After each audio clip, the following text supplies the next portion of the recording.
Hello বন্ধুরা, good morning. আমি মিতা, নতুন একটা ব্লগে তোমাদের সবাইকে স্বাগত জানাই। আজ হচ্ছে শুক্রবার আর এখন বাজে সকাল 6টা। আজকের ব্লগটা আমি এখন থেকে শুরু করছি তোমাদের সবাইকে সাথে নিয়ে। কালকেই না আমি ভেবে রেখেছিলাম সকালবেলা ঘুম থেকে উঠে আগে আমার লঙ্কা গাছগুলোকে একটু যত্ন করব, তারপরে সংসারে কাজকর্ম শুরু করব। তাই সকালবেলা ঘুম থেকে উঠে রান্নাঘরের সমস্ত কিছু বের করে ঘরটাকে আগে ঝাড় দিয়ে নিয়েছি। তারপরে সোজা কিন্তু আমি বাইরে চলে এসেছি। আর আজকে ঘরের কাজ অত কিছু করিনি, শুধু ঘরটায় ঝাড় দিয়েছি, আর কিছুই করিনি। বাইরে আমার একটু কাজ বেশি রয়েছে, সেই জন্য আগে থেকেই বাইরে চলে এসেছি। আর বাইরে এসেই দেখো লঙ্কা গাছের যে গোড়াগুলো আছে না, এগুলো ভালো করে কুবিয়ে দিচ্ছি। কেন কি অনেক দিন হলো বৃষ্টি হয়নি, আর আবার সে আগের মতন গাছগুলো কেমন একটা শুকিয়ে যাচ্ছে। বৃষ্টি না হলে বুঝতেই তো পারছো গাছগুলোর কি অবস্থা হচ্ছে। আর এত রোদ উঠছে দিনের বেলায় না, গাছগুলো যেন শুকিয়ে যাচ্ছে। তাই কদিন ধরে এমনি জল দিচ্ছিলাম, কিন্তু এমনি জল দিলে না কাজ হচ্ছে না। গোড়াগুলো একটু কুপিয়ে না দিলে কিন্তু জলগুলো দাঁড়াচ্ছে না। সেই কারণে দেখো সুন্দর করে গাছের গোড়াটা কুপিয়ে দিলাম। আর এই সকালে ছাড়া কিন্তু আমি আর টাইম পাই না। বিকালবেলাটা একটু টাইম পাই, তবে বিকালবেলা আমাদের বাড়িতে এত মশা, বাইরে বেরোনোই যায় না, প্রচণ্ড পরিমাণে মশা। কোনো কাজ করা যায় না গো বাইরের, যেহেতু পাশেই বাগান রয়েছে না সেজন্য।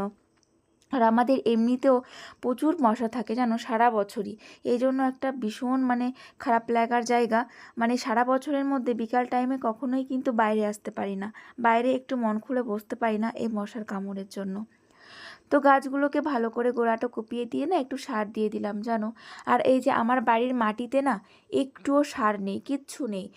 গাছ লাগালে হতেই চায় না, তার মধ্যে যদি সার কিছু না দিই। তাই এই যে দেখো লঙ্কা গাছগুলো আগে সার দিয়ে, তারপরে তোমার খোল দিয়েছিলাম, তারপরে সবজির খোসা দিয়েছিলাম, এগুলো দিয়ে কিন্তু এই লঙ্কা গাছগুলো আমি তবু একটু মানুষ করতে পেরেছি। তো সেই কারণে আজকেও গোড়াটা যেহেতু কুপিয়ে দিলাম, সেই জন্য কিন্তু আমি সারটাও ভালো করে দিয়ে দিলাম। আর সার যেহেতু দিয়েছি, বৃষ্টি হবে কিনা তার তো কোনো ঠিক ঠিকানাই নেই।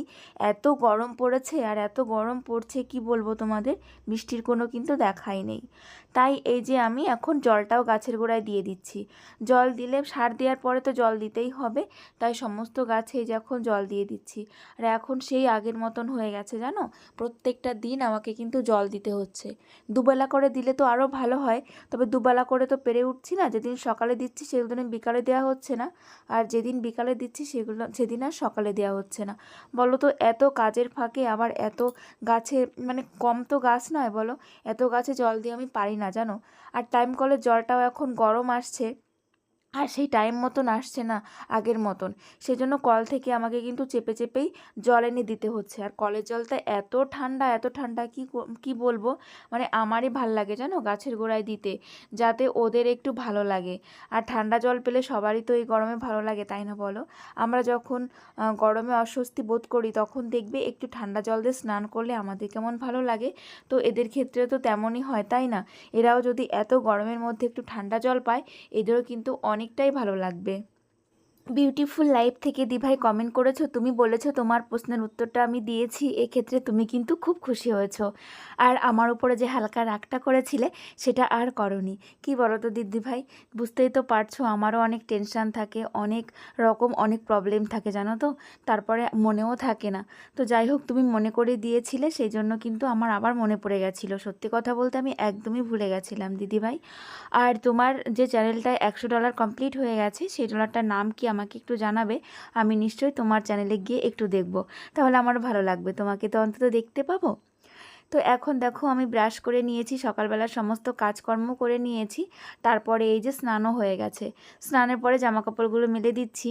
আর এই দিকটা দেখো কেমন ঝোড় জঙ্গল হয়ে গেছে। তবে এই জঙ্গলটা তো আমাদের নয় যে পরিষ্কার করব। আর এখন না ভীষণ ভয় লাগে জানো পোকামাকড়ের, বুঝতেই তো পারছো এখন বর্ষার দিন সামনে আসছে। তো এই জন্যই না ভীষণ খারাপ লাগে জানো। মাম্মামকে নিয়ে থাকি, কখন কি যে বেরোয় এখান থেকে তার ঠিক নেই। তবে যাদের বাগান তারা না পরিষ্কার করবে না, করতেই চায় না, তারা বাগান পরিষ্কার করেও না, এইরকমই থাকে। আর এই যে বৃষ্টির সময় কিন্তু আমারই অনেক প্রবলেম হয়, কেন কি বাগানের পাশে তো আমারই বাড়ি বলো। আর নিজেদের বাগান হলে না হয় একটু পরিষ্কার পরিচ্ছন্ন করে রাখা যায়। আর এইদিকে আমার সোনামাও ঘুম থেকে উঠে পড়েছে, আর সকালের কাজকর্মও কিন্তু আমার হয়ে গেছে। আমার কাজকর্ম করার পরে তারপরে কিন্তু সোনামা ঘুম থেকে উঠলে আমার কোনো অসুবিধা হয় না। এবার মাম্মামকে নিয়ে একটু থাকতে পারবো, মাম্মামকে একটু টাইম দিতে পারবো। আর কাজের মধ্যে মাম্মাম উঠে গেলে না ভীষণ কষ্ট হয় আর ভীষণ রাগও হয়ে যায়। তো এই দেখো এখন মাম্মাম সোনাকে আমি একটু ব্রাশ করিয়ে নিচ্ছি, আর ওই যে দোকানে লোক এসছে সেটাই হাজবেন্ড দিচ্ছে। আর এটা আমাদের দোকানের সামনে। এখানটা তোমাদের অত বেশি দেখানো হয় না, কেন এখানে অত বেশি আমরা আসি না। যখন বাড়ির থেকে বেরোই তখনই আমরা এই গেটটা দিয়ে বেরিয়ে যাই, আর ঢোকার সময় ঢুকি। সামনেটা আগে খুব আসা হতো, কিন্তু এখন না খুব কম আসা হয়, মানে আসা হয় না বললেই চলে। সোনা মায়ের ব্রাশ করা হয়ে গেছে, আর এখন আমার মা কি খাচ্ছে? সোনা মা কি খাচ্ছে? আর কি বলো, কি খাচ্ছে বলো? কাজু কিশমিশ আর হচ্ছে আমন্ড খাচ্ছে, তাই তো? দেখো এখন বসে বসে খাচ্ছে। আর দিকে কিন্তু আমার ভাত হয়ে গিয়েছে, ভাত নামিয়ে দিয়েছি আর বসিয়েছি ডিম সিদ্ধ। 3টে ডিম সিদ্ধ বসিয়েছি। মা একটা খাবে, মেয়ে একটা খাবে, আর আমি আর হাজব্যান্ড একটা খাবো। ব্যাস এই হচ্ছে আমাদের সকালের খাওয়া দাওয়া হবে। আর ভাত হয়ে গেছে, সিদ্ধ ভাত। তো চলো। তো দেখতেই তো পেলে সকালে সমস্ত কিছু গুছিয়ে নিয়েছি, ভাতও রান্না হয়ে গেছিলো, ডিম সিদ্ধ হয়ে গেছিলো। তারপরে আমরা খাওয়া দাওয়া কমপ্লিট করে নিয়েছিলাম। আর মামামকে তো সকালে একটু কাজু কিশমিশ আমন্ড এগুলো দিয়েই থাকি, তো ওইগুলো খাওয়ার পরে তারপরে কিন্তু মামাম ভাত খায়। আর যেদিন একটু মামাম তাড়াতাড়ি ঘুম থেকে উঠে যায়, আমার ভাত হতে লেট হয়ে যায়, সেদিন কিন্তু সকাল মামামকে বিস্কুট দিয়ে দিই। তো এইভাবেই তো মামামের খাওয়া দাওয়া চলছে। মামাম এক্সট্রা কোনো কিছু খেতে চাইছে না, মানে এক্সট্রা বলতে ওই যে অনেকে আছে না সুজি খায়, তারপরে সেরিগ্রো এই সমস্ত খায়। তো মামাম এগুলো খেতেই চায় না, ও ভাতটাই বেশি পছন্দ করে। তাই সকালবেলা মামামকে একটু বিস্কুট দিয়ে দিই, আর তারপর 3 বেলা মানে ও ভাতই খায় আর একটু দুধ খাওয়াই, এইরকম আর কি। তো ও বাইরের এক্সট্রা খাবার কিছুই খায় না। আর একটু ফল টল এগুলো খেতে ভালোবাসে, এগুলো তো আমি দিয়েই থাকি। তো এই যে এখন কিন্তু আমি ঘরটা গোছাবো, আর তার আগে প্রথমে আমি কিন্তু বিছনাটাকে খুব সুন্দর করে গুছিয়ে নিলাম। আর এখন কিন্তু বেড কভার পাল্টানোর কোনো ঝামেলাই নেই, যেহেতু এই যে আমি কিন্তু বিছনার উপরে একটা শীতল পাটি পেতে দিই। আর ওই জন্য আমার বেড কভার কিন্তু এখন একদমই নোংরা হয় না। অনেক দিন পর চেঞ্জ করলে কোনো অসুবিধা হয় না। দেখেছো তো কত খাটনি কমে গেছে। সত্যি কথা বলতে একটা বেড কভার কাচতে কিন্তু ভীষণ পরিমাণে কষ্ট হয় জানো। আর কালকে যে আমি গ্যাসের কথাটা তোমাদের বলেছিলাম যে আমার প্রচণ্ড পরিমাণে গ্যাস হচ্ছে, সো সেই ক্ষেত্রে কৃষ্ণা বুনু তুমি কমেন্ট করেছো, তুমি বলেছো দি ভাই তুমি রোজ সকালবেলা একটা গ্যাসের ট্যাবলেট খাবে আর চা বিস্কুট এগুলো খাবে না। সত্যি কথা বলতে আমি চা বিস্কুট কিন্তু সেরকম কোনো দিনই খাই না, আর হয়তো শখের বিষয় 1 বা 2 বার খাই। আর চা তো একদমই খাই না, বিস্কুটটা একটু মাঝে মাঝে খাওয়া হয় খিদে পেলে। আর গ্যাসের ট্যাবলেটটা কিন্তু কদিন আমি খেয়েছি জানো তো। সকালবেলা ডাক্তারের কাছে গেছিলাম, তো সেখান থেকে 1 পাতা দিয়েছিল, তো সেটা খেয়েও কিন্তু কোনো মানে সুরাহা হচ্ছে না আমার, একই রকম রয়েছে, ভীষণ কষ্ট পাচ্ছি, ভীষণ প্রবলেমের মধ্যে রয়েছি। আর এই ক্ষেত্রে রূপালী দাস বুনুও কমেন্ট করেছো, তুমি আমার ভিডিও রোজ দেখো তবে তুমি কমেন্ট করো না, তবে আমার এই প্রবলেমের কথা শুনে তুমি কমেন্ট করেছো।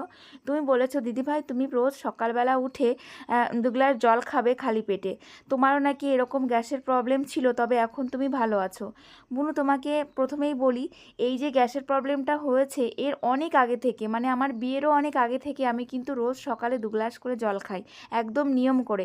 যখন আমি কলেজে পড়তাম তখন থেকে, ভাবতে পারছো সেটা কিন্তু অনেক দিন আগেকার কথা। তো এখনও কিন্তু সেটা আমি কন্টিনিউ খেয়ে যাই। আর সকালবেলা জল না খেলে কিন্তু আমার ভালোই লাগে না, এটা কিন্তু আমার একদম কি বলবো অভ্যাসে দাঁড়িয়ে গেছে। সকালবেলা 2 গ্লাস খালি পেটে জল এটা কিন্তু আমার মাস্ট, আমি মানে খাবই। তো এই গ্যাসের প্রবলেমের আগে থেকেই কিন্তু আমি খেয়ে যাচ্ছি জল। আর তুমি বলেছো দুধ চা না খেতে, তো দুধ চা তো দূরের কথা, আমি এমনি চাই তো খাই না। তোমরা তো আমার ব্লগে দেখোই, তবে শখের বিষয় মাঝে মধ্যে শীতের সময় 2-1 বার খাই, তবে এই গরমে তো একদমই খাওয়া বন্ধ করে দিয়েছি। তবে কেন যে আমার এরকম গ্যাস হলো আমি বুঝতে পারছি না জানো। আমি কিন্তু তেলে ভাজা চপ বলো সিঙ্গারা বলো ফাস্ট ফুড টাইপের কোনো কিছুই তেমন খাই না, মানে কেনা খাবার তো খাই না, বাড়িতেও হয়তো ভুল ভবিষ্যৎ 2-1 দিন খাই, সেরকমভাবে খাই না। তবে কেন আমার এত গ্যাস হলো আমি বুঝতে পারছি না। তোমাদের যদি জানা থাকে অবশ্যই জানাবে গো। আর এরকম যদি কোনো টিপস জানা থাকে যে বাড়ি বসে মানে গ্যাসের ওষুধও তো খাওয়া অতটা ভালো নয় তাই না বলো, তো বাড়ি থেকে মানে কি খেলে আমার গ্যাসটা এরকম ভালো হবে আমি বুঝতে পারছি না। এটাও ভেবে ভয় পাচ্ছি যে আমার পেটে আবার কোনো কিছু হলো না তো, সেই জন্য আবার এত গ্যাস হচ্ছে না তো। কেন কি আমি তো গ্যাসের কোনো কিছু খাই না, আর গ্যাস হওয়ার তো আমার কোনো কথা নয়। তো যাই হোক, তোমাদের সঙ্গে অনেক কথা বলে ফেললাম, আমার প্রবলেমগুলো তোমাদের জানালাম। তোমরা অবশ্যই কিন্তু সলিউশন জানলে আমাকে জানাবে। আর এই যে আজকে কিন্তু আমি ঘরটাকেও সুন্দর করে পরিষ্কার করে নিলাম। আর জানো তো, ধুলোবালি রাখতে আমার একদমই ভালো লাগে না। আর এই যে পরিষ্কার পরিচ্ছন্ন যদি ঘরবাড়ি না থাকে, সেখানে কিন্তু মা লক্ষ্মী একদমই দাঁড়ায় না, জানো তো। তো নোংরা ঘরে কখনোই মা লক্ষ্মী আসেন না। সে কারণে আমি সমস্ত সময় আমার ঘরবাড়িকে পরিষ্কার পরিচ্ছন্ন করে রাখার চেষ্টা করি, যাতে মা লক্ষ্মী স্বয়ং আমার ঘরে আসেন। আর রিনা দিভাই কমেন্ট করেছো, তুমি বলেছো টেনশন করো না বুনু, সব কিছু একদিন ঠিক হয়ে যাবে। হ্যাঁ গো দিভাই, সব কিছু তো একদম ঠিকই হয়ে যাবে। তবে এই যে সমস্যাগুলোর যে সম্মুখীন আমরা হই, এইগুলো যারা ফেস করে তারাই বুঝতে পারে গো, মানে সেই সময়টা তাদের কেমন কাটে। তো যাই হোক দিদিভাই, অনেক ধন্যবাদ, তুমি আবার আমার ভিডিওগুলো দেখছো, আমাকে কমেন্টস করছো, এটা দেখে কিন্তু আমার খুব ভালো লাগছে। আর পায়েল দিভাই, তুমি বলেছো আমশক্তগুলো খুব সুন্দর হয়েছে। হ্যাঁ গো দিভাই, জানো তো আমি 3টেই আমশক্ত দিয়েছি। অনেকগুলো দেওয়ার ইচ্ছা ছিল, তবে কি বলো তো, আমি না সময় করে উঠতে পারলাম না। প্রচুর আম ফেলে দিয়েছি গো, মানে ঝুড়ি ঝুড়ি আম আমি ফেলে দিয়েছি, সমস্ত নষ্ট হয়ে গেছে। এমনকি সবাইকে দিয়েছি, অনেককে দিয়েছি, কত দেয়া যায় বলো। আমি তো লোকের বাড়ি গিয়ে গিয়ে দিয়ে আসতে পারবো না, যারাই ধরো এসেছে আমাদের বাড়ি সবাইকে দিয়েছি। তো আমার মামা শ্বশুরের বাড়ি দিয়েছি, ননদের বাড়ি দিয়েছি, দাদাদের দিয়েছি, সবাইকে দিয়েছি, এমনকি আমার মামা বাড়ি পর্যন্ত পাঠিয়েছি। এত আম হয়েছে আমাদের গাছে। তো তারপরে 3টে আমশক্তই দিয়েছি। তো দেখি দিভাই, তুমি আসা অবধি যদি আমি আমশক্তগুলো রেখে দিতে পারি, তাহলে কিন্তু অবশ্যই রেখে দেবো। আর যদি খাওয়া হয়ে যায় তাহলে আর কি করব বলো। তবে অনেকগুলো দিলে তোমার জন্য এক্সট্রা করে একটা আমি রেখে দিতাম, জানো তো। তবে যাই হোক, যদি আমি চেষ্টা করব তুমি আসা অবধি একটু রেখে দিতে। এখন দেখো, ঘরটাকে আমি গুছিয়ে সুন্দর করে ঝাড় দিয়ে নিলাম। তারপরে এই যে এখন একটু বসেছি, আম মাখা করব। তোমরা হাসছো না যে এখন আম মাখা? হ্যাঁ গো, কাঁচা সময় তো টাইম পেলাম না আম মাখা করতে। এখন আমগুলো পেকে গেছে, আর এখন আমি এই যে মানে আম মাখাতে বসেছি। তো একটু কাসন্দ দিয়ে আর লবণ দিয়ে না এই আমটা মাখাবো। তবে অতটাও পাকেনি এই আমগুলো, মানে কেবল লাল লাল হয়েছে তো। তো শক্ত শক্তই আছে, মিষ্টি মিষ্টি লাগবে, বেশ ভালোই লাগবে কিন্তু, মানে খুব কাঁচা না, আবার একদমই যে পেকে গেছে তা না। তো সেই জন্য আমগুলো কেটে নিচ্ছি, আর মাম্মাম আর মায়ের সঙ্গে এখানে বসে গল্প করছি, আর ওদিকে কিন্তু ফ্যান চালিয়ে নিয়েছি। আর এই গরমে ফ্যান ছাড়া কিন্তু 1 মিনিটও থাকতে পারছি না আমরা, জানো তো। মানে কি বলবো, মানে ফ্যানের নিচে তাই ঘেমে যাচ্ছি, এত গরম পড়েছে। আর এই গরমে কিন্তু রান্না বান্না করতে ভীষণ কষ্ট হচ্ছে, জানো। একদমই রান্না করতে ইচ্ছা করছে না, মনে হচ্ছে বসে বসে খাই। তবে কে বসিয়ে বসিয়ে খাওয়াবে?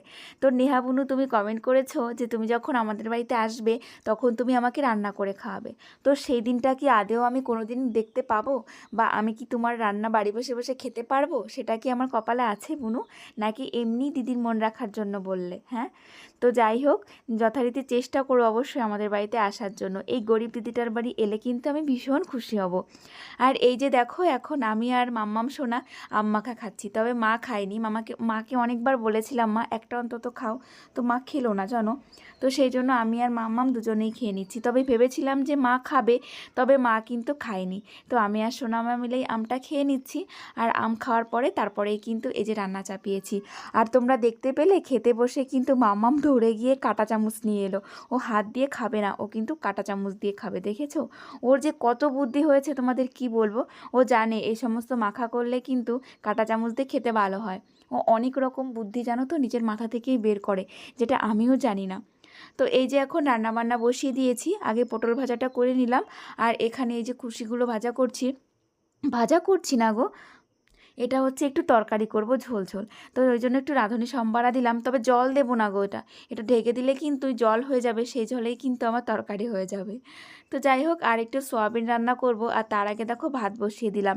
তাহলে কি হবে বলো তো, ওইদিকে আমার রান্না করতে করতে এইদিকে কিন্তু ভাতটা হয়ে যাবে। আর এই জন্য কিন্তু আমার রান্না বান্না খুব তাড়াতাড়ি হয়ে যায়, জানো তো। মানে এইদিকে ভাত বসিয়ে দিই আর ওইদিকে তরকারিটা করে নিই, তাহলে কিন্তু খুব তাড়াতাড়ি রান্না হয়ে যায়। আর এইভাবে তাড়াতাড়ি রান্না হলে আমার কিন্তু অনেকটাই সময় বাঁচে। আর সুলতানা বুনু কমেন্ট করেছো, তুমি বলেছো দিদিভাই আমি না বাপের বাড়ি গেছিলাম, সেই জন্য না তোমার ভিডিওগুলো দেখতে পারিনি। ও আচ্ছা, তোমার হয়তো নিজস্ব ফোন নেই, হাজবেন্ডের ফোনের থেকে তুমি দেখো, সেই জন্য দেখতে পারোনি। ঠিক আছে বুনু, কোনো ব্যাপার নয়, এখন থেকে আবার আমার ভিডিওগুলো দেখো। তবে আমিও না খুব টেনশন করছিলাম, কেন তুমি আমার ভিডিও দেখছো না, তোমার কমেন্ট পাচ্ছি না, বুঝতে পারছি না কেন। কি তুমি তো প্রত্যেকটা ভিডিওতে কমেন্টস করো, সেই জন্য তোমাকেও কিন্তু আমি মিস করছিলাম বুনু। তো যাই হোক, আবার তোমার কমেন্টটা দেখে না খুব খুশি হলাম, আর ভীষণ ভালো লাগলো যে তুমি ঠিক আছো, সুস্থ আছো। হাজবেন্ড গেছিল দুপুরবেলায় পড়াতে, আর এই রোদের মধ্যে পড়িয়ে এসে না ওর প্রচণ্ড খারাপ লাগছে। আর সেই জন্য আগে থেকেই আমি চিনি ভিজিয়ে রেখেছিলাম, জানতাম ও এসে খুব কষ্ট হবে ওর, কেন কি এই রোদের মধ্যে এই গরমে, সেই জন্য আগে থেকে কিন্তু আমি চিনিটা ভিজিয়ে রেখেছিলাম জলের মধ্যে।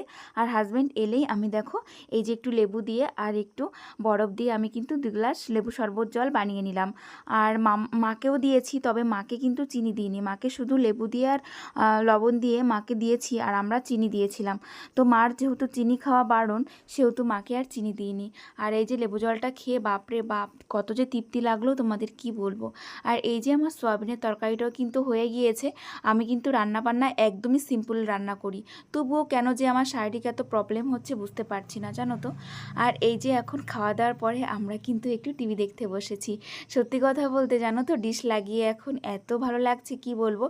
এই যে অবসর টাইমে এখন একটু টিভি দেখছি, ফোন দেখতে সবসময় ভালো লাগে বলো তো, তার জন্য এই যে আমরা এখন টিভি দেখছি। আর মাম্মা আজকে দুপুরে ঘুমাবেই না, সে ঘুমাতে ঘুমাতে বিকাল দিয়ে করে দিয়েছে দেখো। তারপর একা একাই ঘুমিয়ে পড়েছে আমার পাশে এসে, আর ওইদিকে মাও ঘুমাচ্ছে। তো চলো আজকের ভিডিওটা এখানেই শেষ করছি, তোমরা সবাই ভালো থেকো, তোমাদের সবাইকে টাটা।